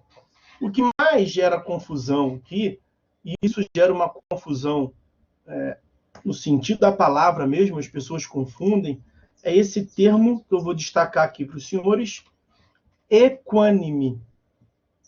O que significa dizer que nos juizados especiais o juiz deve atuar de um modo equânime? Ele deve adotar uma decisão equânime. O que significa equânime? Será que equânime tem o mesmo sentido de equidade? Equânime significa equidade? Aqui está a confusão que as pessoas fazem. Sustenta por aí que o juiz pode julgar com base na equidade no juizado especial. Os senhores se lembram da aula de TGP 1, quando a gente estava estudando as espécies de jurisdição? Tem a jurisdição de direito, que é a regra, quando o juiz aplica o direito, e a jurisdição por equidade. Na jurisdição por equidade, o juiz pode desprezar a lei. O juiz pode ignorar a lei. O juiz pode falar, a lei diz X, mas eu vou julgar menos X, contrário de X. Eu vou julgar Y. Eu estou julgando de modo diferente da lei, porque a lei me autorizou a julgar com base em equidade. Isso é jurisdição por equidade. Equidade, meus amigos, significa justo. O juiz toma uma decisão com base no seu senso de justiça. Isso é excepcional. Eu vou voltar ao CPC. Vou buscar lá para os senhores o artigo 140. Olha o que prevê o artigo 140 do CPC. O juiz não se exime de decidir sob a alegação de lacuna ou obscuridade do ordenamento jurídico. É inafastabilidade da jurisdição. O que me interessa agora é o parágrafo único. O juiz só decidirá por equidade nos casos previstos em lei, porque a regra é a jurisdição de direito. A exceção é a jurisdição de equidade. O que o 140, parágrafo único do CPC está dizendo? Que o juiz só pode desprezar o ordenamento jurídico, o juiz só pode julgar com base na equidade quando a lei assim o autorizar. Então, a pergunta que nos resta aqui a fazer é a seguinte: teria o artigo 6º da lei do JEC dado autorização para que o juiz julgue com base em equidade? Ele falou ali equidade em algum momento? Ao meu ver, não. Ele falou que a decisão deve ser a mais justa possível. Toda decisão deve ser a mais justa. A jurisdição exerce uma função de promover a justiça no caso concreto. Mas é uma justiça aplicando o ordenamento jurídico. Não é uma justiça que o juiz tira da cabeça dele. Então você pega um juiz terrivelmente evangélico, como diz o chefe do Poder Executivo, o presidente da República, você pega um juiz que é um liberal nos valores e nos costumes. As decisões serão. O que se interpreta por justiça será muito diferente. Nós tivemos um cenário atual, uma questão social, uma imagem que rolou aí, de uma jovem senhora passando com um carro conversível de biquíni, numa certa região do Rio de Janeiro. Ela foi agredida. Passear de biquíni é um atentado, de noite, era de noite, ok, reconheço. Mas passear de biquíni é atentado violento ao pudor? Fere a moral e os bons costumes? De acordo, não quero nem saber dos senhores para não dar confusão. Mas isso varia de acordo com a concepção moral de cada um. Será que um juiz pode dizer que sim, outro juiz pode dizer que não? Ou todos os juízes têm que aplicar o ordenamento jurídico? Tem que aplicar o ordenamento jurídico. Isso é jurisdição de direito. Jurisdição de equidade é quando o juiz pode dizer assim, ó, a minha concepção de justiça é essa. Isso é excepcional. E no artigo 6º da lei do JEC, não tem uma previsão expressa, uma autorização expressa para que o juiz julgue com base em equidade. Porque equânime, meus amigos, não significa equidade. Equânime significa imparcial. Eco. O juiz deve tratar de modo igualitário, imparcial, as partes. Então, falar em equânime significa dizer que o juiz tem o dever de agir com imparcialidade. É só no juizado que o juiz deve ser imparcial? Não. Então, também esse artigo 6º da lei do juizado não traz nada de novo. Ele repete as previsões do modo de atuação do juiz de modo geral. O juiz deve sempre aplicar o ordenamento jurídico, salvo quando a lei permite que ele julgue com base no critério pessoal de justiça, com base num senso coletivo de justiça, com base na equidade. Quando que a lei autoriza isso? Na jurisdição voluntária e na arbitragem. A lei é expressa no CPC, no capítulo da jurisdição voluntária, diz que o juiz pode, artigo 700 qualquer coisa. Deixa eu ver se eu pego aqui.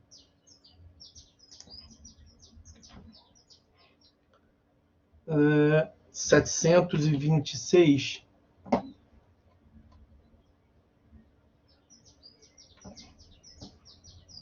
(723), parágrafo único.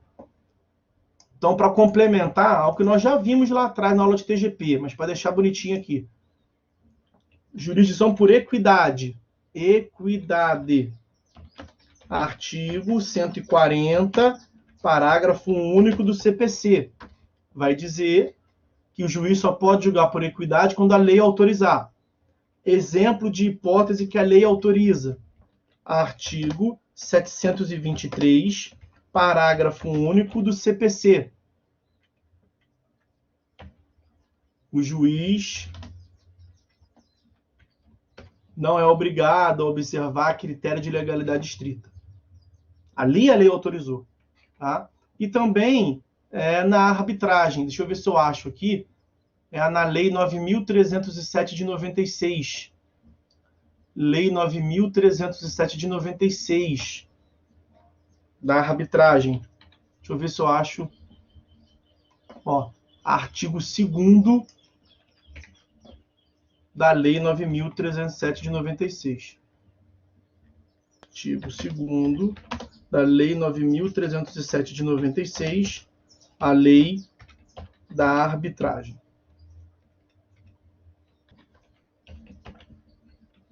Tá aí. A arbitragem poderá ser de direito ou de equidade. Utilizou o termo equidade, a critério das partes. Então, tudo isso para dizer que a forma como se interpreta o artigo 6º da lei do JEC não é uma autorização para que o juiz haja com equidade. Porque equânime não significa equidade. Equânime significa tratamento igualitário, imparcial, não favorecimento para nenhuma das partes. E isso não tem nada de novo no juizado especial. É assim em qualquer juízo. Ok? Beleza? Então, está visto aí o juiz togado como o primeiro dos sujeitos processuais na lei do juizado especial.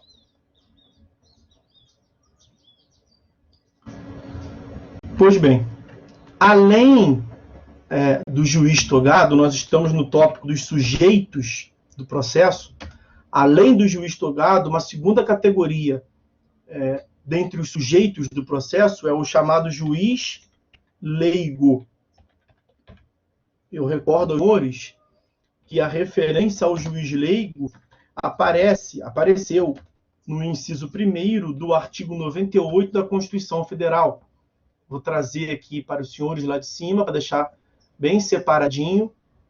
O inciso 1º do artigo 98 da Constituição Federal prevê que os juizados especiais serão providos por juízes togados apenas, ou juízes togados e juízes leigos. Nós já falamos ainda agora sobre os juízes togados, estamos nesse momento tratando do juiz leigo. Quem é o juiz leigo? Meus amigos, o juiz leigo é um auxiliar do juízo, que está previsto no artigo 7º da lei do JEC. Cadê? Estou com tanta lei aberta aqui. Artigo 7º da lei do JEC. Ele trata, esse artigo 7º, tanto do conciliador quanto do juiz leigo. Tá? Eu vou tratar agora aqui do juiz leigo. Quando a gente for tratar do conciliador, que é um outro sujeito, a gente volta a esse dispositivo. Tá, ok? Então vamos ler primeiro ele todo, depois vamos separar. Os conciliadores e juízos leigos são auxiliares da justiça, recrutados, os primeiros, preferencialmente, entre os bacharéis em direito, e os segundos, entre advogados com mais de 5 anos de experiência. Nós não estamos analisando os primeiros, os conciliadores. Estamos analisando os segundos, os leigos. Então, o que está nesse artigo 7º que nos interessa? Que os juízes leigos são auxiliares da justiça, estou separando aqui, são auxiliares da justiça, e os juízes leigos são recrutados, juízes leigos são recrutados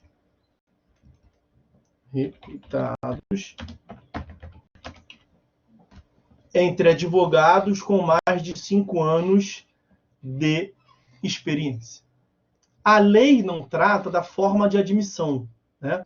Essa forma de admissão, ela já foi menos republicana, porque hoje em dia, até que na prática, continua sendo assim, em larga medida. Não tinha um concurso público para ser juiz leigo. Antigamente, aqui no Rio de Janeiro, era juiz leigo os alunos da EMERGE. Alunos da EMERGE, Escola da Magistratura do Estado do Rio de Janeiro. Então, são voluntários a se candidatar. EMERGE é um cursinho oficial, né? Para que você se prepare para prestar prova para ser juiz. Escola da Magistratura do Estado do Rio de Janeiro. Os alunos dali, que são a imensa maioria dos que passam para ser juízes, eles faziam quase que um estágio. Então, era juiz leigo, não é mais assim, tá? Mas era juiz leigo os melhores alunos da EMERGE. Então, havia um concurso interno para aqueles que queriam, para que fosse juiz leigo. O que é um juiz leigo? O juiz leigo é um quase juiz, ele pode fazer quase tudo no processo. Ele só não pode assinar em definitivo a sentença, porque quem exerce jurisdição é um juiz togado. Tudo que o juiz leigo, ele faz tudo que o juiz leigo faz, ele faz sobre a supervisão, pelo menos em tese, do juiz togado. Então, o juiz leigo é muito mal comparando um estagiário do juiz togado. É um profissional que divide a função com o juiz togado como se fosse um assessor, só que aqui tem um cargo específico. É um cargo temporário, ele não tem as garantias da magistratura, é um cargo temporário com uma remuneração ali razoável, e durante aquele momento ele vai desempenhar a função de assessorar e de auxiliar o juiz togado.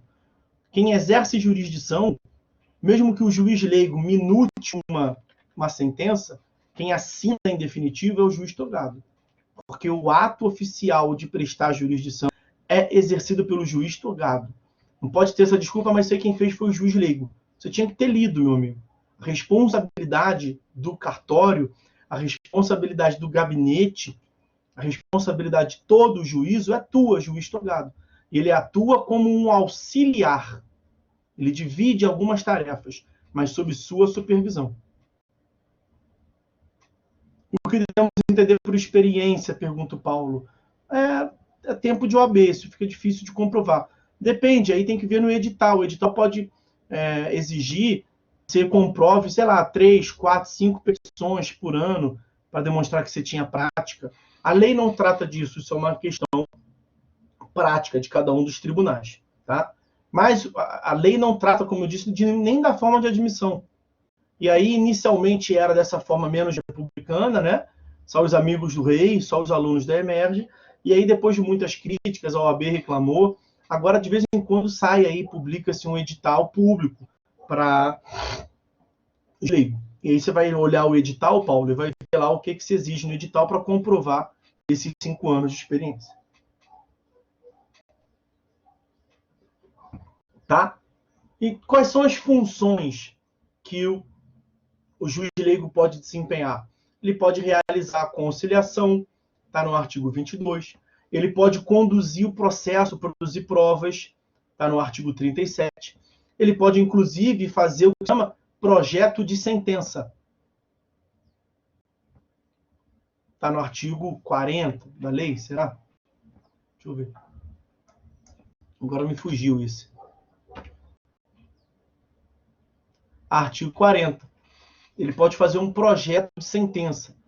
Nós falaremos sobre a sentença. Esse projeto de sentença, claro que ele é submetido a uma apreciação final do juiz togado. Eu não me canso de dizer isso. Quem julga nunca é o juiz leigo. Ah, mas foi o juiz leigo que fez a sentença. Ele fez um projeto de sentença. É uma minuta de sentença. Quem vai assinar é o juiz togado. E ao assinar, espera-se que ele leia, né? Ele está lendo, ao assinar, ele chancela. Ele concorda. O Carlos pergunta se eu acho que vai ter juiz leigo fora do juizado. Eu acho que o juiz leigo está nesse contexto da informalidade, da simplicidade do juizado. Tá? Está previsto na Constituição. Os juizados podem ser providos por juiz leigo e juiz togado. Mas na prática, Carlos, não muda nada, porque os juízes têm seus assessores. Né? Só não é algo explícito. Não é nem escondido. Os assessores são cargos públicos também. Né? Os juízes também têm seus assessores, só a nomenclatura que é diferente. Tá? E, claro, o que ele pode desempenhar, né? O que ele pode fazer. Não pode um assessor do juiz presidir uma audiência no CPC. É o juiz quem tem que fazer. Aqui no juizado, ele pode. Mas nessa tarefa de analisar o processo, nessa tarefa de fazer sentença para auxiliar o juiz, isso acontece já na vara civil também. Mas tudo sob a supervisão do juiz. Também aqui no juiz leigo, em que pese aparecer o nome dele lá, em que pese o juiz leigo ter conduzido o processo, ok, mas tudo é feito, as funções são desempenhadas. Quais funções, como eles dizem? Tudo no processo. O processo começa com a petição inicial. Não é o juiz que faz petição inicial.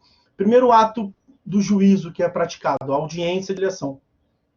Nós não vimos ainda, nós veremos isso nos atos processuais. Mas é isso, primeiro ato, audiência de conciliação. O juiz leigo pode fazer a conciliação? Pode. A instrução probatória, a condução do processo, o juiz leigo pode tocar? Pode.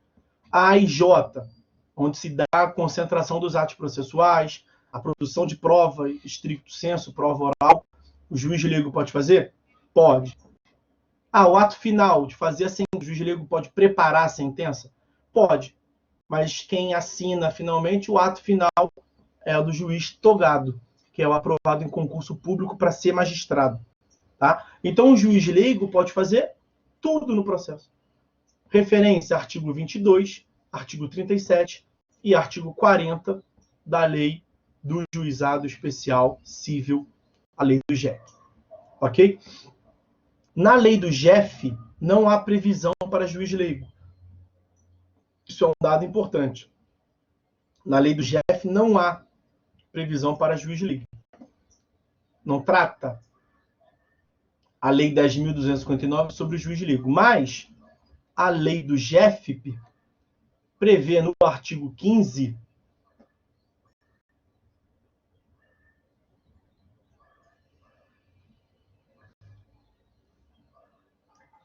hipóteses sobre juízes leigos, mas não tem nada de novo, não. Então, não vou nem pegar. O artigo 15 da lei do GEFP, ele trata diferente sobre a conciliação. O artigo 15 da lei do GEFP trata do juiz leigo, mas ele praticamente não, ele repete quanto ao juiz leigo a previsão já da lei do GEC. Vou até botar aqui, ó, artigo 15 da lei do GEFP, mas no seu parágrafo 2º. Vou pegar aqui o parágrafo 2º, que é o que mais nos interessa. Artigo 15, parágrafo 2º da lei do GEFP. Os juízes leigos ficarão impedidos de exercer a advocacia perante os juizados especiais da Fazenda Pública instalados no território nacional. Esse impedimento tem na lei do GEC também, faltou eu falar, eu volto lá para falar disso. Enquanto no desempenho de suas funções. E fiz uma confusão aqui. É o artigo 15 caput que eu queria pegar mesmo. Artigo 15 caput da lei do GEFP. Eu queria pegar essa parte final, vai aparecer para vocês aí. Ó. Artigo 15 caput. Serão designados, na forma da legislação dos Estados e do Distrito Federal, conciliadores e juízes leigos dos juizados especiais da Fazenda Pública, observadas as atribuições previstas nesses dispositivos que eu mencionei para vocês. 22, 37 e 40 da lei do GEC. Pode fazer conciliação, pode conduzir o processo, pode fazer a minuta de sentença. Não tem nada de novo no GEFP, tá? Fiz menção aí ao caput e ao parágrafo 2º. Para acabar o juiz leigo, eu quero pegar o parágrafo único do artigo 7º da lei do GEC, que foi o que ficou faltando falar. Então, artigo 7º, parágrafo único da lei do GEC. Aquela hipótese de impedimento, né? Os juízes leigos ficarão impedidos de exercer a advocacia perante os juizados especiais enquanto no desempenho de suas funções. É uma espécie de... Não é nem uma quarentena, é um impedimento, realmente. Então, o sujeito ele não é juiz togado. Então, ele é advogado. Ele é inscrito na OAB, terminou a faculdade, inscrito na OAB, fez um concurso e exerce momentaneamente a atividade de juiz leigo no juizado da Leopoldina. Será que esse juiz leigo pode atuar no juizado do Meier? Bom, que ele não pode atuar no juizado da Leopoldina, não tem dúvida nenhuma. Será que ele pode atuar no juizado do Meier? Não pode. Há uma restrição nos juizados especiais como um todo. Aqui o que se evita é um tráfico de influência, né?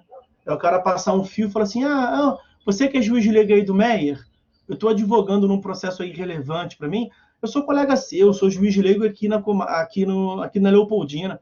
Pô, dá uma olhadinha com carinho aí, com calma, para evitar esse tipo de situação, tá? Então, enquanto do desempenho de suas funções, o cara escolheu uma opção dele, né? Ele se voluntariou, não é um serviço obrigatório. Então, ao escolher atuar no juizado especial como juiz leigo, você fecha as portas da sua atuação enquanto advogado nos outros juizados. Mas o juiz leigo, que é um advogado com experiência de 5 anos, como nós vimos no artigo 7º da lei do GEC caput, esse juiz leigo nos juizados pode ser advogado na vara civil? Pode. Aí não tem restrição nenhuma. Então, o juiz leigo não impede o exercício como um todo da advocacia. Ele impede o exercício da advocacia perante o sistema dos juizados. Ok? Então, esse é o juiz leigo, um auxiliar da justiça, e essas são as referências normativas sobre o juiz leigo, artigo 7º da lei do GEC, artigo 15 da lei do GEFP. Ok? Diga, Paulo. Mestre, mas pelo pelo entendimento aqui da letra da lei, esse impedimento não aconteceria com um juiz leigo do juizado especial da Fazenda Pública, né? Porque no parágrafo 2º está dizendo que o impedimento dele é somente no juizado especial de vara pública. Isso. Ou seja, o juiz leigo, que é do juizado especial da vara pública, ele poderia advogar no juizado especial civil? Pela letra da lei, sim, né? Sim, não tem restrição. E quando eu digo lá na lei do JEC que o juiz leigo no juizado especial civil não pode atuar em outros juizados, são em outros juizados da lei 9.099 também. Não haveria, em princípio, a incompatibilidade de um juiz leigo no juizado especial civil advogar no juizado especial da Fazenda Pública. Porque é uma outra lei, é um microsistema, é um outro sistema dentro de um microsistema. Tá? Beleza. Beleza?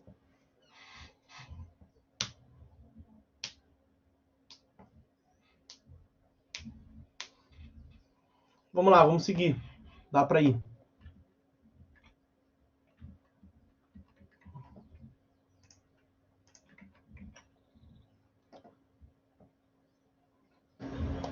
O terceiro dos sujeitos do processo, nós vimos juiz togado primeiro, juiz leigo segundo, o terceiro é o conciliador.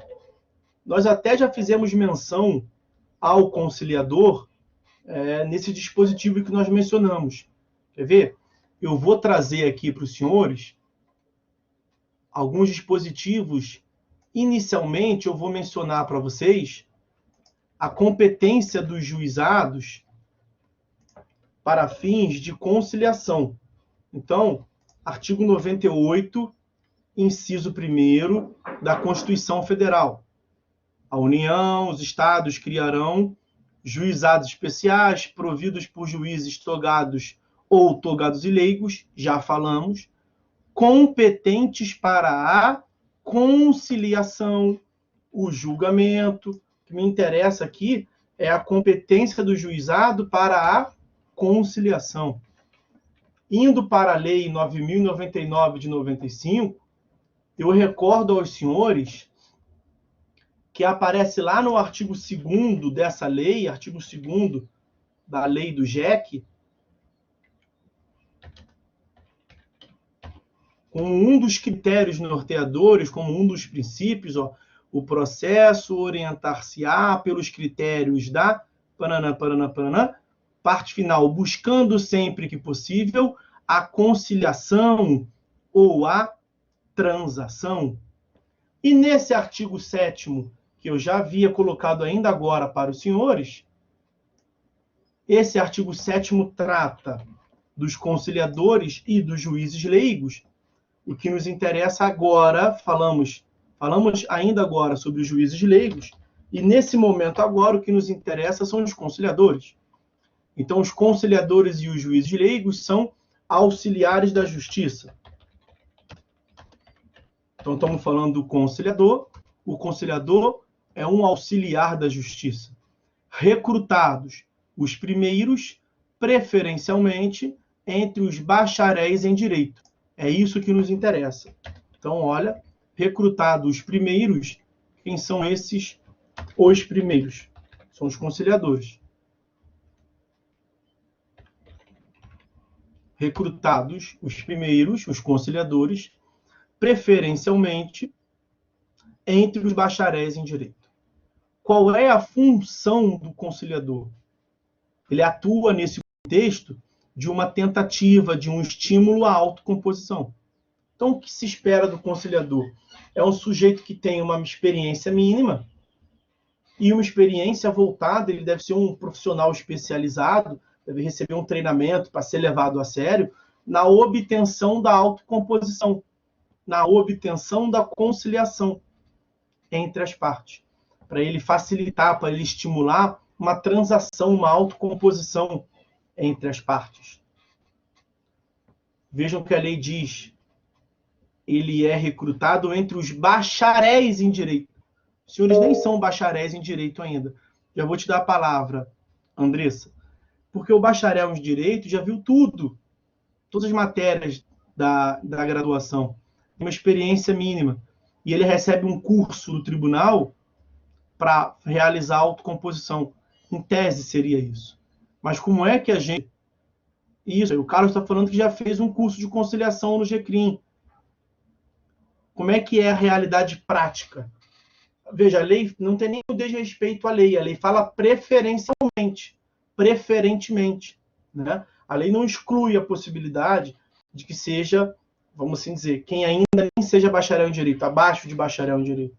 Então, começou ali sendo alunos da 7º, 8º, 9º, 10º período, final da faculdade.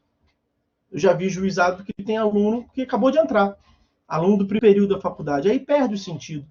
Porque qual é a capacidade de um sujeito absolutamente inexperiente do ponto de vista jurídico contribuir com a causa na obtenção de um acordo? Diminui, tá? Mas percebam que a lei fala... já vou te dar a palavra, tá, André? Só fechar aqui tudo sobre o conciliador. A lei fala que tem que ser preferencialmente bacharel em direito, e a função dele nos juizados especiais cíveis é a obtenção da autocomposição. Só que não é apenas na lei do GEC que se fala dos conciliadores. No artigo 18 da lei do GEF se faz menção aos conciliadores.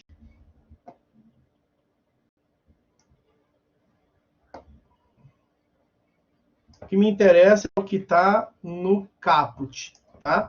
Muito rapidamente, a gente encerra isso aqui. Eu passo a palavra para a Andressa e a gente encerra esse encontro. Segura só mais um pouquinho aí. Olha, os juizados especiais serão juizados especiais federais, né? Serão instalados por decisão do Tribunal Regional Federal. O juiz-presidente do juizado designará os conciliadores pelo período de 2 anos, admitida uma recondução. Esse exercício da função será gratuito, assegurados os direitos e prerrogativas do jurado. Condução, alimentação, esse tipo de coisa. É só o que a lei do GF fala. Então, não prevê que deve ser bacharel em direito preferencialmente, mas você aplica a lei do GEC subsidiariamente. E ali ele já previu que o prazo é de 2 anos do exercício da função, prorrogável por uma vez, reconduzido por uma vez. 2 anos mais 2 anos. Ok? Artigo 18 da lei do GEF. E nós temos os artigos 15 e 16 da lei do GEFP. O artigo 15 da lei do GEF, eu já mencionei, vou botar ele todo para vocês aqui. Não esqueci de você, tá, Andressa? Eu já te dou a palavra de uma vez só. Artigo 15 da lei do GEFP, Juizado Especial da Fazenda. Peraí que eu fiz errado ali. Lei do GEFP, Juizado Especial da Fazenda Pública. Lei 12.153, de 2009. Vai aparecer para vocês aí. Serão designados, na forma da legislação dos estados, os conciliadores e os juízes leigos, observadas as atribuições do 22, 37 e 40 da Lei do Juizado Especial. Parágrafo 1º. Os conciliadores e os juízes leigos são auxiliares da justiça recrutados, os primeiros, preferentemente, entre bacharéis em direito. Mesma coisa. Tá? Aqui não mudou. Aí, artigo 16 da lei do GEFP, para a gente encerrar e passar a palavra. Artigo 16 da lei do GEFP.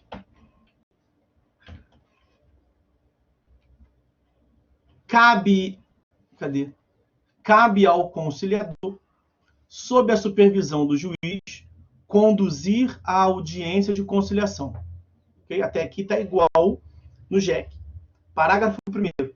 Poderá o conciliador, para fins de encaminhamento da composição amigável, ouvir as partes e testemunhas sobre os contornos fáticos da controvérsia. Então veja que na lei do GEFP tem uma atribuição de um poder maior ao conciliador. O conciliador pode colher uma prova testemunhal, pode ouvir testemunhas. Parágrafo 2º.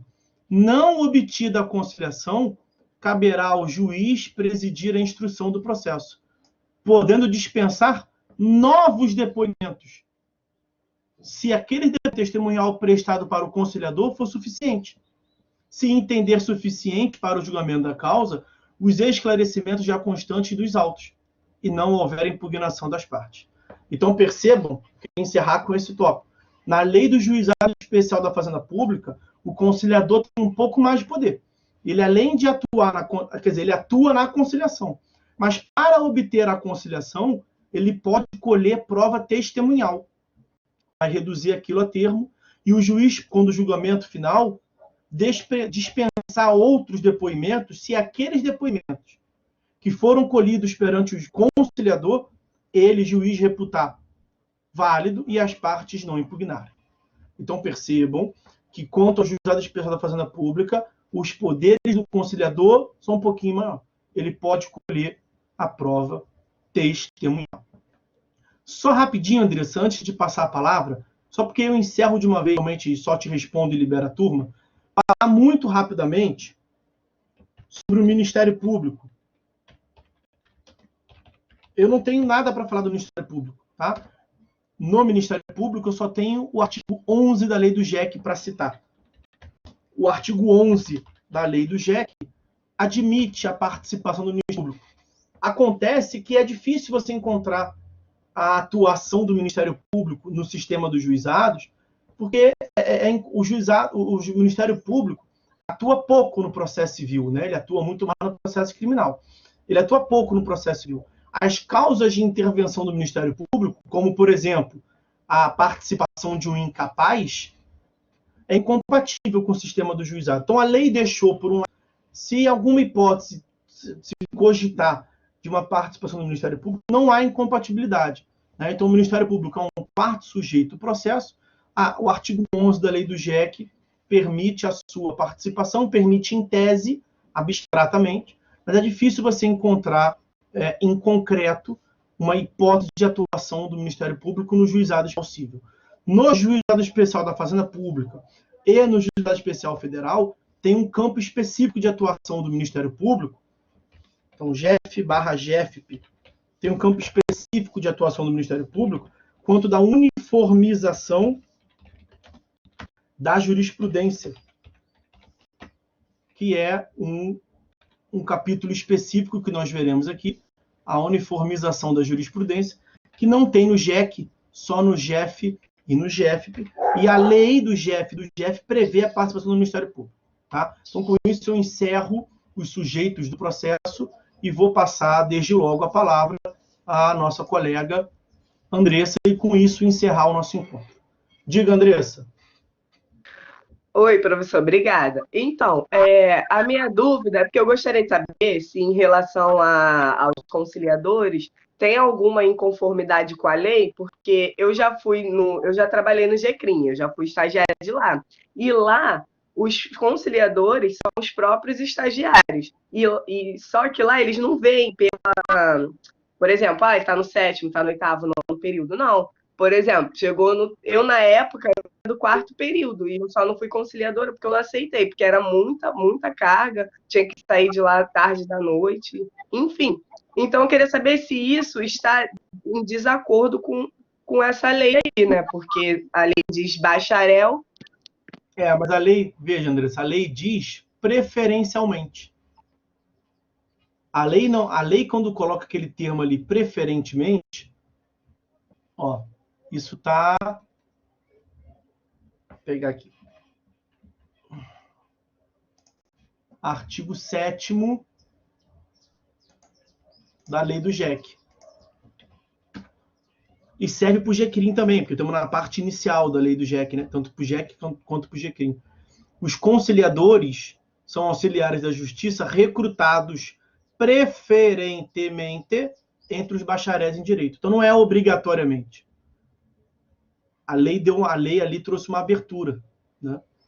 Do ponto de vista ontológico, do ponto de vista da essência, não era para ser, eu disse isso. A lógica era que sejam bacharéis em direito. A lei cogitou o seguinte, que nenhum bacharel em direito queira exercer essa função.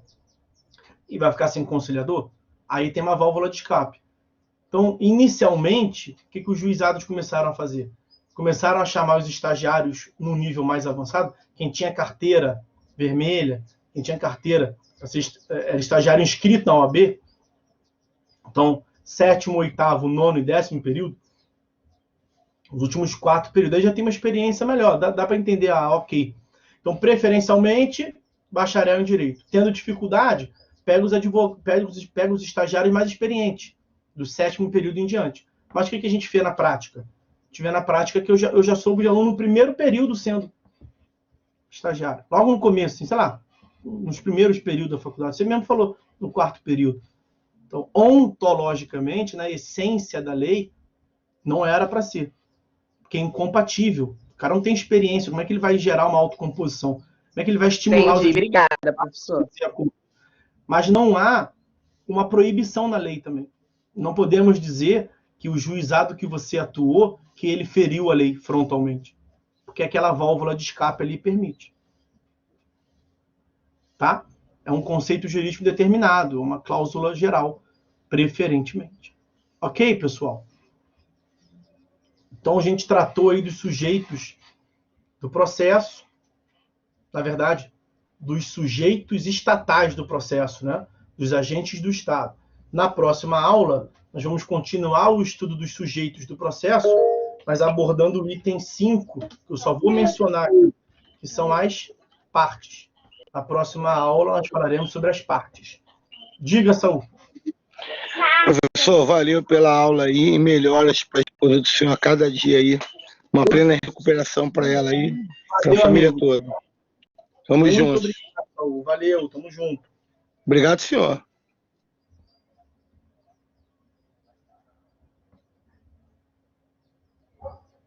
Show de bola. Pessoal, então vou encerrar a gravação aqui, tá? Obrigado pelo carinho de todos aí.